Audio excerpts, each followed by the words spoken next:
Welcome to பஞ்சு சமையல். வாங்க இப்போ சோயா கறி வறுவல் எப்படி செய்கிறதுன்னு பார்க்கலாம்.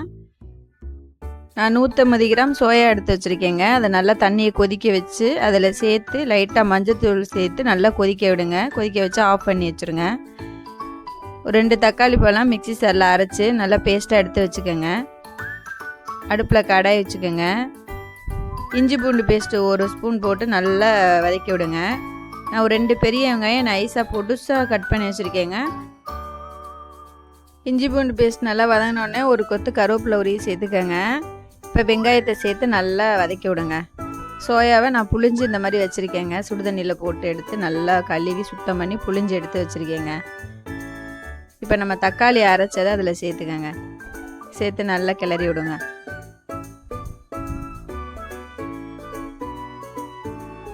இந்த பச்சை வாசனை இல்லாத அளவு கிளறி வேக விடுங்க.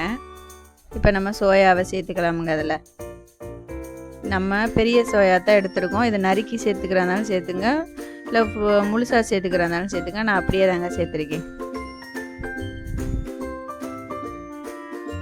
நல்லா கிளறி விடுங்க. தேவையான அளவு உப்பு சேர்த்துக்கோங்க.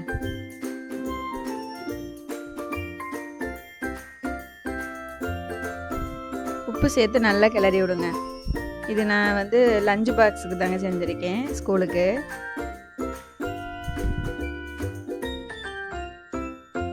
இது 1 டீஸ்பூன் தனி மிளகாத்தூள், 1/4 டீஸ்பூன் கரம் மசாலா தூள், வேறு எதுவுமே சேர்த்துக்கிறது இல்லைங்க.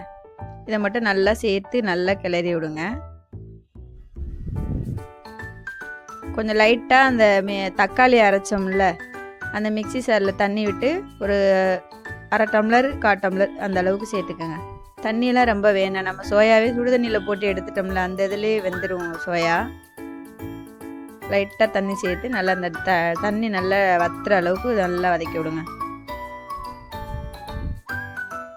இப்போ நம்ம க்ரீன் சில்லி சாஸ் சேர்த்துக்கிறோமுங்க. ஒரு 1/2 டீஸ்பூன் சேர்த்துக்கோங்க. அது மாதிரி ரெட் சில்லி சாஸும் சேர்த்துக்கோங்க, ஒரு 1/2 டீஸ்பூனு. லைட்டாக சேர்த்துங்க, ஒரு ஃப்ளேவருக்காண்டி. குழந்தைங்கள்லாம் விரும்பி சாப்பிடுவாங்க, அதனால தான் அதை சேர்த்துக்கிறோம். ஒரு 1/4 டீஸ்பூன் சோயா சாஸ் சேர்த்துக்குங்க. எல்லாம் நல்லா சேர்த்து கிளறி விடுங்க. உப்பு தேவையான அளவு பார்த்து சேர்த்துக்கோங்க. அவ்வளோதாங்க, சோயா கறி வறுவல் ரெடிங்க. செஞ்சு பாருங்கள். லைக் பண்ணுங்கள், சப்ஸ்கிரைப் பண்ணுங்கள். இது ரச சாதம், தயிர் சாதம், ஸ்கூலுக்கு என்ன வெரைட்டி ரைஸ் எல்லாத்துக்குமே கொடுத்து விடலாமுங்க. அதாங்க சோயா கறி வறுவல் ரெடி. செஞ்சு பாருங்கள். பிடிச்சிருந்தா லைக் பண்ணுங்கள், சப்ஸ்கிரைப் பண்ணுங்கள். ஓகே, பாய், தேங்க்யூ.